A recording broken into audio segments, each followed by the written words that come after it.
말씀과 함께 교재 94쪽을 제가 읽겠습니다. 다윗은 전투를 준비하며 요압과 아비새와 이때에게 자신의 아들 압살롬을 너그러이 대우하라고 당부합니다. 다윗의 병사들은 이러한 다윗을 위해 자신들의 목숨을 희생해서라도 왕의 생명을 지키겠다고 결의합니다. 에브라임 수풀에서 다윗의 군사들이 압살롬의 군사들을 크게 이깁니다. 이때 압살롬은 노새를 타고 가다가 다윗의 부하들과 마주치게 되었고 급하게 도망칩니다. 그렇게 상수리 나무의 무성한 가지 아래를 지나다가 머리가 나뭇가지에 걸려 매달리게 됩니다. 다윗의 부하들은 왕의 당부를 기억하고 압살롬을 죽이지 않고 즉시 상황을 요압에게 보고하지만 요압은 가차없이 압살롬을 쳐서 죽입니다. 이 소식이 다윗에게 전해지자 다윗은 아들 압살롬이 죽은 것에 애통해하며 슬퍼합니다. 압살롬과 다윗의 이야기는 사무엘하 13장에서 시작되어서 18장에서 끝을 맺게 됩니다. 시간적으로도 대략 10년이 넘는 시간이 됩니다. 잠시 이번 한 주 동안의 핵심되는 내용을 되짚어보면 이렇습니다. 곧 다윗의 밧세바 성폭행 사건으로 인해서 나단을 통해 다윗은 칼이 그의 집에 결코 떠나지 않으리라는 말을 들었습니다. 이후 다윗 왕가는 성폭행과 살인, 반역 등의 시련에 시달리게 되는 내용들을 같이 살펴보았습니다. 먼저 12장에 보면 밧세바에게서 태어난 맏아들이 죽는 사건이 발생합니다.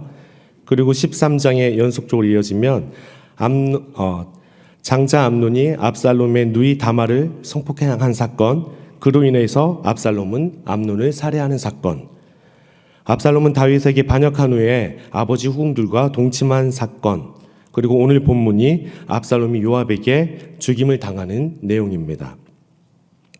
이전까지의 말씀을 보면 다윗은 압살롬의 반역에 피신한 상황입니다. 이때 같이 따르던 군대 중에 일부는 압살롬 편으로 갔기 때문에 군 전력이 많이 약해져 있는 상황이었습니다. 그래서 1절의 말씀은 앞으로의 전쟁을 위해 군대를 정비하고 싸울 준비를 하기 위한 태세를 갖추고 있음을 알 수 있습니다. 1절 한번 같이 읽어보시겠습니다. 시작. 이에 다윗이 그와 함께한 백성을 찾아가서 천부장과 백부장을 그들 위에 세우고, 이 말씀을 보면 흩어져 있는 전력들을 한데 모으는 작업들을 했기 때문에 이 다윗의 그 군대 상황이 얼마나 열악한지를 짐작해 볼 수 있습니다. 이러한 군대 정비를 통해서 3분의 1씩 요압과 아비새와 이때를 이제 부대를 나누어서 지휘토록 합니다. 다윗은 백성들과 함께 전장에 나가겠다고 싸우겠다고 말하지만 여기서 백성들의 반응이 참 특이합니다. 3절 말씀 다시 한번 같이 읽어보겠습니다. 백성들이 이르되 왕은 나가지 마소서. 우리가 도망할지라도 그들은 우리에게 마음을 쓰지 아니할 터이요 우리가 절반이나 죽을지라도 우리에게 마음을 쓰지 아니할 터이라.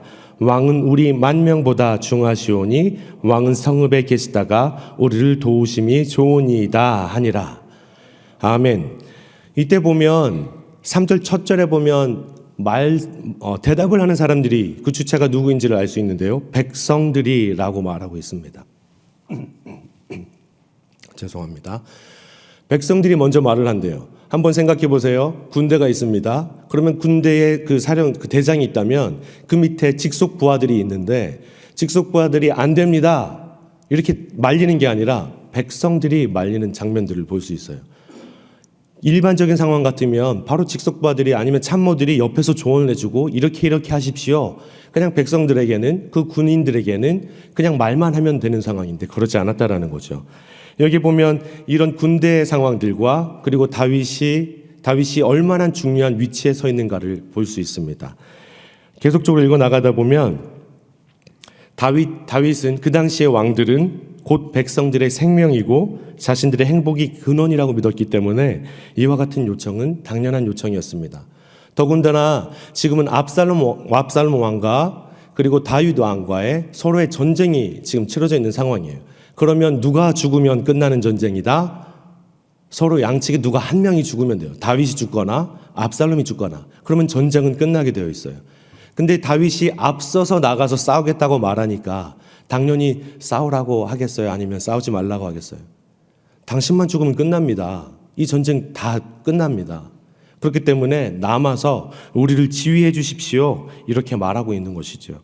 그래서 다윗은 백성의 요청대로 전장에 나가지 않겠다. 그래, 알겠다. 라고 말을 합니다. 한편 다른 시각으로 이런 해석도 있습니다. 이제 이때쯤 되면 다윗이 연로해져서 나가서 싸울 힘이 없었을 것이다. 이렇게 보는 관점 때문에 다윗이 전쟁에 대해서 불안해하거나 두려워하거나 연약함 때문은 아니었다라고 보기도 합니다. 다만 백성들이 나가서 싸우지 마라. 우리의 그냥 머리가 되어줘서 잘 지휘해달라. 이 요청 때문에 남아있게 됐던 것이죠. 여하튼 간에 계속적으로 말씀을 살펴보면 압살롬의 군대와 전쟁을 치르러 가는 군 지휘자들에게 자기 아들 압살롬에 대해서 너그러이 대하라 라고 명령하는 모습을 볼 수 있습니다. 즉 너그러이 대하라 라는 것은 죽이지 말아라 이렇게 명령하는 거예요. 이 말을 지휘관뿐만 아니라 거기에 있던 백성들도 다 들었다고 성경은 기록하고 있습니다. 이때 온전히 다윗의 심령을 살펴볼 수 있습니다. 전쟁에 이기고 지는 거에 관심 있는 게 아니라 압살롬이 사는 것에 있었던 것이죠. 분명 이 다윗은 어떤 생각을 했냐면 지속적으로 칼이 너희 집안에 계속 있으리라 했던 그 말을 기억하면서 자신의 죄 때문에 계속 이런 상황들이 발생하는 모습을 보면서 내 아들이 나 때문에 죽게 될 수도 있겠구나 하는 부모의 안타까운 심정도 같이 여쭤볼 수 있는 대목입니다. 그렇기 때문에 혹시나 밧세바가 아이를 낳아서 이제 곧 낳은 지 얼마 안 돼서 죽게 되잖아요. 그때 죽으려고 할 때에 병들었을 때에 다윗은 금식에 들어갑니다. 그러면서 같이 금식 들어가면서 거기 기록된 말씀은 혹시나 하나님 아버지께서 나를 불쌍히 여기셔서 그 마음을 돌이킬까 하노라 하면서 금식을 했다라고 말해요. 여기에도 그런 마음이 같이 들어가 있지 않을까요? 혹시나 내가 압살롬을 어떻게든 압살롬을 살려놓으면 하나님께서 그 마음을 돌이켜서 다시 좋게 변화시켜주지 않을까 했던 마음이 같이 있었던 것 같습니다. 그래서 빨리 이 죄의 그 터널들을 이 징계의 터널들을 빨리 끝내고 싶어 했던 마음으로 살려달라. 그리고 자신의 아들을 위해서 살려달라. 이렇게 말했을 것입니다. 그러나 문제는 여기에 있지 않습니다. 아버지의 마음이야 분명히 다 아들을 살리고 싶었겠지만 전쟁을 하는 군인 입장에서는 정말 너무나 싫은 전쟁이에요. 왜냐하면 적군으로는 이제 압살롬의 군대를 모두 다 죽여야 돼요. 그냥 같이 나가서 싸우는데 압살롬만 따로 살려야 돼요. 그냥 수장만 죽이면 끝나는 전쟁이 되는데 어렵게 그 주변의 백성들만 죽이고 압살롬만 살리게 되다니요. 더군다나 이렇게 대치되는 상황에서 압살롬은 살려야 되니까 한번 연상해 보세요. 압살롬은 우리가 죽이지 못하고 툭툭 때리거나 아니면 뭔가 힘으로 잡아야 되는데 압살롬은 무기를 쓸 수 있다라는 거예요. 그러면 누가 죽겠어요 거기에서?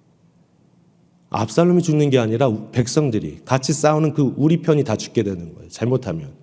근데 이러한 어려운 전쟁을 하라고 말할 때에 이 백성들의 입장에서는 참 어려운 전쟁이었겠다 하는 상황들을 볼 수가 있습니다. 이런 임무를 지닌 채 그들은 에브라임 숲풀에서 접전하게 되고 결국 다윗과 압살롬의 싸움에서 그 결과는 압살롬의 군대가 대패하였음을 이제 보게 됩니다.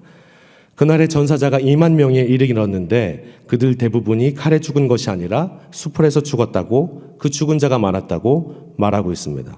생각해 보십시오. 정말 이상한 전쟁 아닙니까?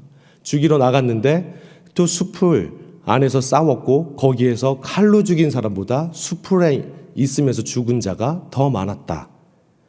이게 무엇을 의미하는 것일까요?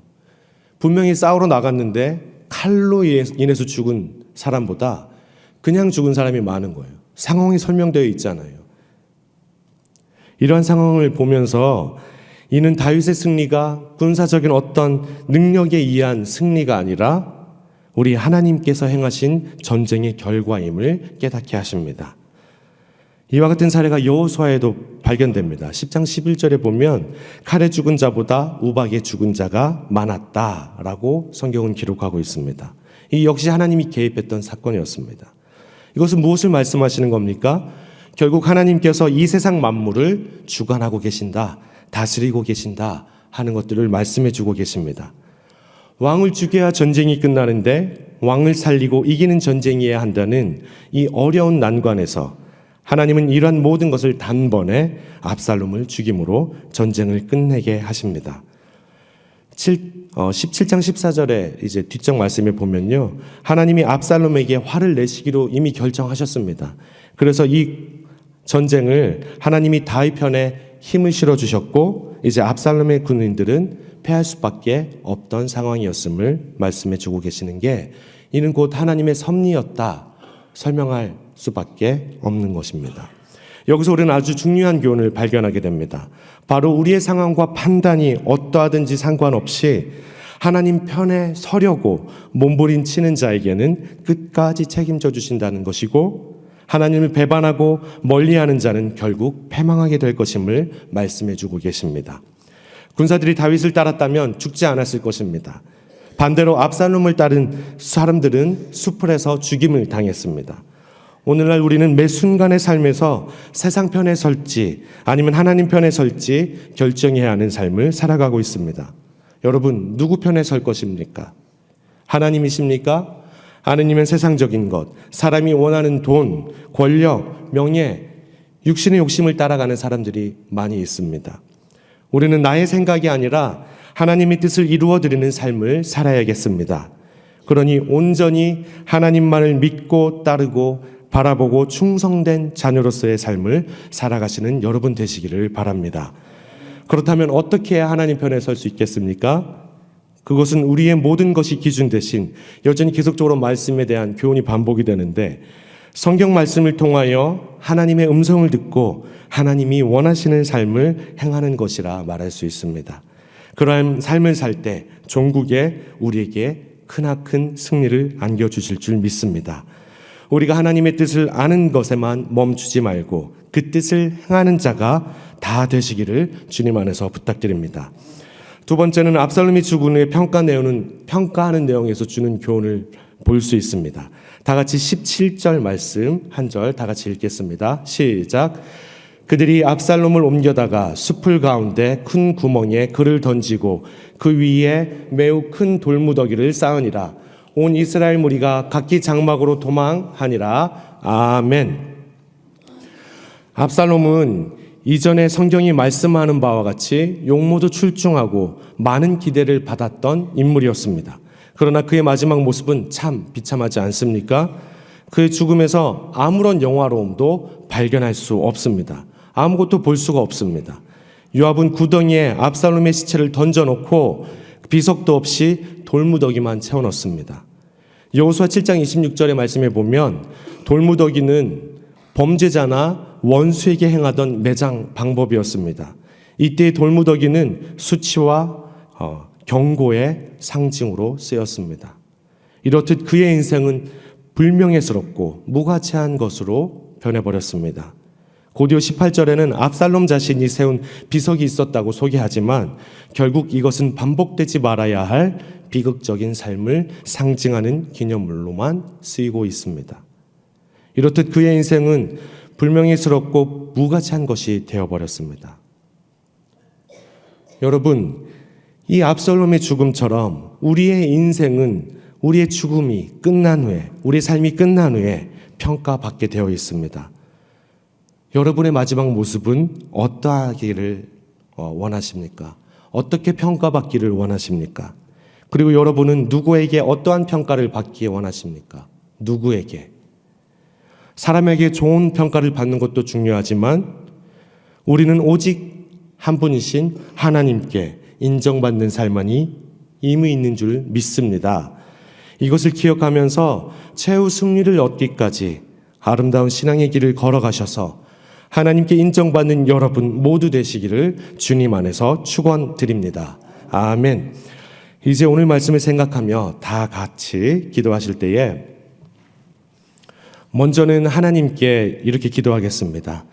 이 세상을 주관하고 계심을 깨달아서 온전히 하나님 편에 살아가는 삶이 되게 하소서 기도하시고, 두 번째로 우리 인생의 유한함을 기억하며 하나님께 인정받는 평가를 받는 신앙인의 삶을 살아가도록 기도하십시오.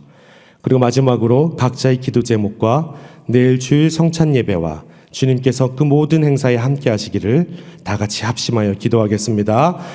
주여 믿습니다. 주여 믿습니다.